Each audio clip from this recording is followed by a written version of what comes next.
जय श्री गणेश। नमस्कार, मैं आचार्य संजय द्विवेदी। मेरे समस्त प्रबुद्ध दर्शकों का मेरे चैनल पर हार्दिक स्वागत है। आगामी वर्ष 2023 की आप सभी को हार्दिक शुभकामनाएं।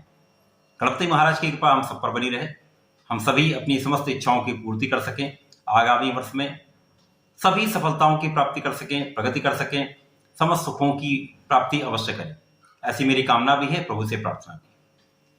आज मैं वृषभ राशि के लिए आगामी वर्ष 2023 किस प्रकार का रहेगा, किस प्रकार के लाभ मिलेंगे, कौन से भाव में अत्यंत प्रबलता आएगी तथा कहां पर सावधानी रखने की आवश्यकता होगी, समस्त भावों के परिप्रेक्ष्य के अनुसार, आपके स्वास्थ्य के परिप्रेक्ष्य के अनुसार, शिक्षा, संतान, ज्ञान, धन, संपत्ति, इसी प्रकार से आपके लाभ के भाव को देखते हुए तथा आपकी समस्याओं को देखते हुए संपूर्ण विवरण, संपूर्ण विश्लेषण मैं पूर्ण तर्क के साथ करने जा रहा हूं।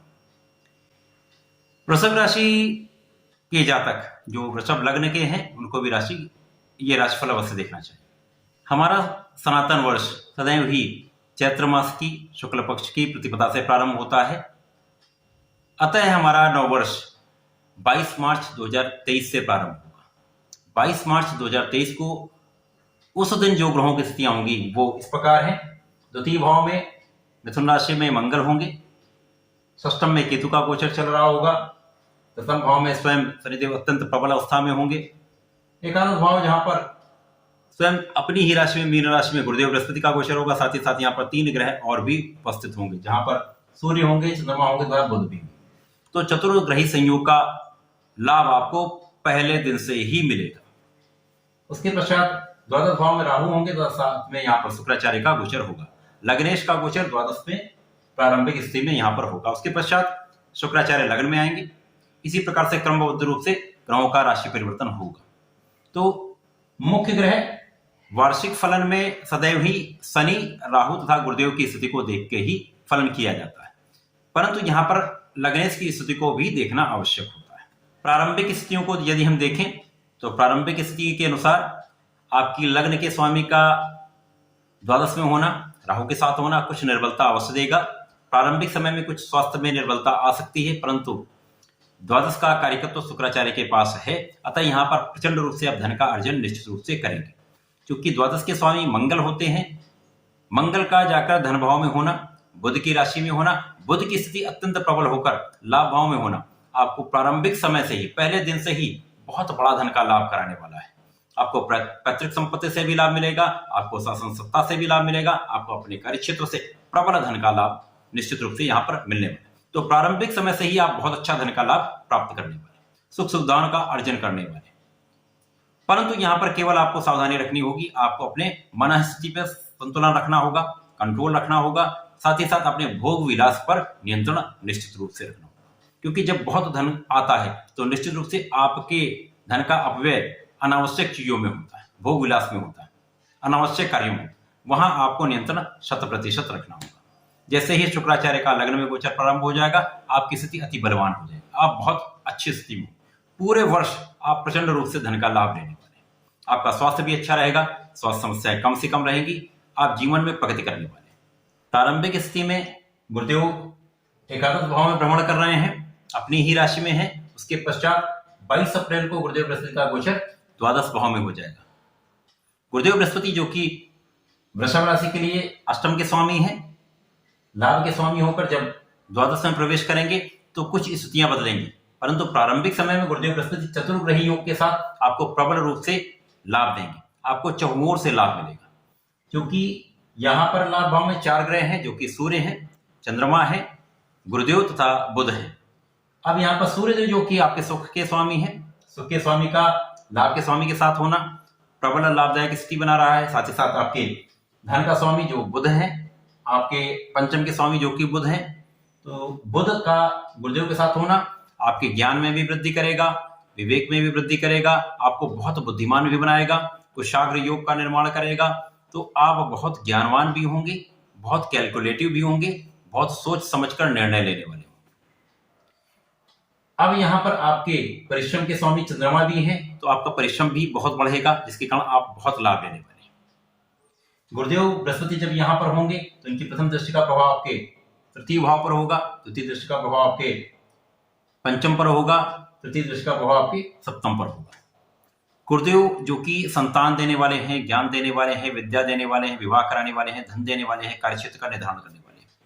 तो गुरुदेव की प्रबल दृष्टि का प्रभाव आपको परिश्रम से भी लाभ देगा, शिक्षा प्रतियोगिता में सफलता देगा, ज्ञान में वृद्धि करेगा, संतान की प्राप्ति का योग बनाएगा, उसके पश्चात आपके प्रेम में भी वृद्धि का योग दिखता है। 4 ग्रहों का संयोग आपके पंचम को अति प्रबल कर रहे हैं। आपकी संतान अति पराक्रमी होगी, बहुत सौभाग्यशाली होगी, बहुत यशवाली होगी, जिससे आपको प्रबल रूप से लाभ मिलेगा। इसके पश्चात गुरुदेव का गोचर जब यहाँ पर द्वादश भाव में हो जाएगा तो अष्टम के स्वामी का गोचर जो लाभ के भी स्वामी द्वादश में हो जाएगा, तो कहीं ना कहीं एक विपरीत राजयोग का भी निर्माण होता है। तो यहाँ पर आप अपनी स्वास्थ्य समस्याओं से बचे रहेंगे, आपकी आयु वृद्धि का योग होगा, आप विदेश जाकर लाभ ले सकते हैं, विदेशों से प्रबल लाभ आपको प्राप्त होगा। गुरुदेव बृहस्पति जब यहाँ पर होंगे तो गुरुदेव बृहस्पति की प्रथम दृष्टि का प्रभाव आपके चतुर्थ भाव पर होगा। चतुर्थ पर जब ये दृष्टि डालेंगे तो यहाँ पर आपके सुखों में वृद्धि करेंगे, आपके सुख साधनों में प्रबलता लाएंगे, भूमि भवन का आपके लिए योग बनाएंगे। शुक्राचार्य वैसे ही ऐश्वर्य वैभव की राशि है, संपत्ति की राशि है, धन ऐश्वर्य इनके पास प्रबलता से होता है। अब यहाँ पर गुरुदेव की दृष्टि का भाव इसकी प्रबलता में वृद्धि कर देगा, तो यहाँ पर आपकी भूमि का भवन का योग बनेगा, आपके वाहन का योग बनेगा। साथ ही साथ जहां पर आप अपने रोगों से, ऋणों से तथा अपने शत्रुओं से भी बचेंगे। जो यदा कदा आपके शत्रु बन रहे हैं, गुरुदेव के कारण यहाँ पर शत्रुओं से आप पूर्ण रूप से बचेंगे भी, उन पर विजयी भी। गुरुदेव का प्रभाव आपके अष्टम पर भी होगा, जो कि उनके स्वयं की राशि बनती है। तो गुरुदेव की स्वयं की राशि जब यहाँ पर है, उसके स्वामी होकर द्वादश में होंगे, तो यहाँ पर आपको विशिष्ट ज्ञान प्राप्त होगा, आपकी अध्यात्म में वृद्धि हो जाएगी। आप यदि अध्यात्म संबंधित कार्य करते हैं, ज्ञान से संबंधित कार्य करते हैं, रिसर्च में हैं, तो निश्चित रूप से बहुत सफलता प्राप्ति करने वाले, बहुत लाभ प्राप्त करने वाले। राहु जो कि द्वादश में गोचर कर रहे हैं, राहु का गोचर यहां से अक्टूबर माह में लाभ भाव में हो जाएगा। अब चूंकि शुक्राचार्य की राशि के लिए राहु भी कहीं ना कहीं कारक है, लाभ देते हैं, तो लाभ भाव में आएंगे तो निश्चित रूप से प्रबल रूप से आपको धन का लाभ कराएंगे। आपके पंचम में वृद्धि कराया, आपके परिश्रम में वृद्धि करके, तो आपके सप्तम पर यहाँ पर कहीं ना कहीं कुछ समस्या दी। राहु का प्रभाव जब सप्तम पर होगा तो यहाँ पर जीवन साथी के साथ कुछ न कुछ मानसिक मतभेद, क्लेश की स्थिति बनेगी, यहाँ पर विवाद की स्थिति बन सकती है। जो आप साझेदारी में कार्य कर सकते हैं, वहां कुछ भ्रम डालकर आपके साथ, आपके साझेदारों के साथ आपकी स्थिति कुछ निर्बल हो सकती है, तो यहां पर सावधानी आपको रखनी होगी। शनिदेव आपके लिए प्रबल रूप से कारक है। शनिदेव का प्रभाव मैं सबसे अंत में इसलिए बता रहा हूं क्योंकि वृषभ राशि के लिए सर्वाधिक कारक शनिदेव है। शनिदेव जो कि आपके भाग्य के स्वामी हैं, आपके कर्म के स्वामी हैं, जब ये कर्म भाव में प्रवेश कर चुके हैं तो ये आपकी स्थिति सबसे प्रबल बना है। इस पूरे वर्ष में वृषभ राशि के लिए शनिदेव ही संपूर्ण लाभ देंगे, जहां पर गुरुदेव का सपोर्ट भी मिलेगा, जिसके कारण आप प्रचंड रूप से इस पूरे वर्ष में लाभ लेने वाले हैं।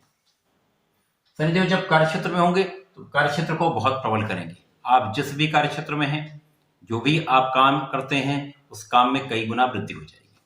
शनिदेव की मूल त्रिकोण राशि है, जिसके कारण इसके प्रभाव में कई गुना वृद्धि होती है। कार्यक्षेत्र प्रबल होगा तो आपके शनिदेव की दृष्टि का प्रभाव आपके द्वादश पर भी होगा, शनिदेव का प्रभाव आपके चतुर्थ पर होगा, साथ ही साथ शनिदेव का प्रभाव आपके सप्तम पर होगा। शनिदेव की प्रथम दृष्टि जो जिसे कहते हैं तीसरे भाव पर दृष्टि डालते हैं, वो कहीं ना कहीं विच्छेदात्मक होती है। शनि का प्रभाव आपके व्यय पर होगा तो कहीं ना कहीं आप व्यय से दूर करेंगे, यानी व्यय से दूर करेंगे, इसका अर्थ क्या है, आपको लाभ की प्राप्ति बहुत बढ़ जाएगी, लाभ की मात्रा कई गुना बढ़ने वाली, बाहर से आपको लाभ के स्रोत बनेंगे, तो अच्छा संयोग। शनिदेव का प्रभाव जब आपके चतुर्थ भाव पर होगा तो ये विशाल रूप से आपको लाभ कराने वाला भाव हो रहा है। यहाँ पर आपके भूमि भवन वाहन का योग 100% बनेगा, आपके ऐश्वर्य वृद्धि निश्चित रूप से होगी।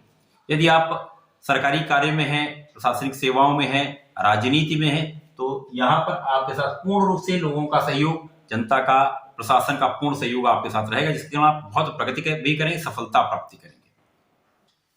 शनिदेव की तृतीय दृष्टि का प्रभाव जो कि 10वें भाव पर होगा, तो यहाँ पर वृश्चिक राशि पर होगा। यहाँ पर कुछ कठिनाई आ सकती है। यहाँ पर वैवाहिक संबंधों में कुछ दूरी का होना या फिर मतभेद का होना निश्चित रूप से होता है, क्योंकि यहाँ पर राहु का भी प्रभाव होगा, शनि का भी प्रभाव होगा, तो वैवाहिक संबंधों में आपको बहुत सावधान रहना होगा। बाकी यहाँ पर कार्यक्षेत्र से जो बहुत प्रगति कराएंगे, साझेदारी में बहुत लाभ कराएंगे, नया कार्यक्षेत्र आप प्राप्त कर सकते हैं, नए कार्यक्षेत्र में आप जा सकते हैं, नया सेटअप आप कर सकते हैं, नया व्यापार आप प्रारंभ भी कर सकते हैं। बहुत अच्छा लाभ देने वाला है। वृषभ राशि के लिए ये पूरा वर्ष बहुत प्रचंड रूप से धन का अर्जन तो कराएगा ही, सुख साधनों में भी वृद्धि कराएगा। केवल आपके वैवाहिक संबंधों में आपको सावधान रहना है। वृषभ राशि के जातकों को नियमित रूप से भगवान महादेव पर जलार्चन करना चाहिए। यदि प्रतिदिन एक बेलपत्र पर पीले चंदन से राम लिखकर आप अर्पित करते हैं तो निश्चित रूप से आपके समस्त संकटों का अंत भी होता है, आपकी समस्याओं से आप दूर हो जाते हैं, बहुत लाभ प्राप्त करते हैं। तो ऐसा करें, इसका लाभ लें। धन्यवाद, नमस्कार।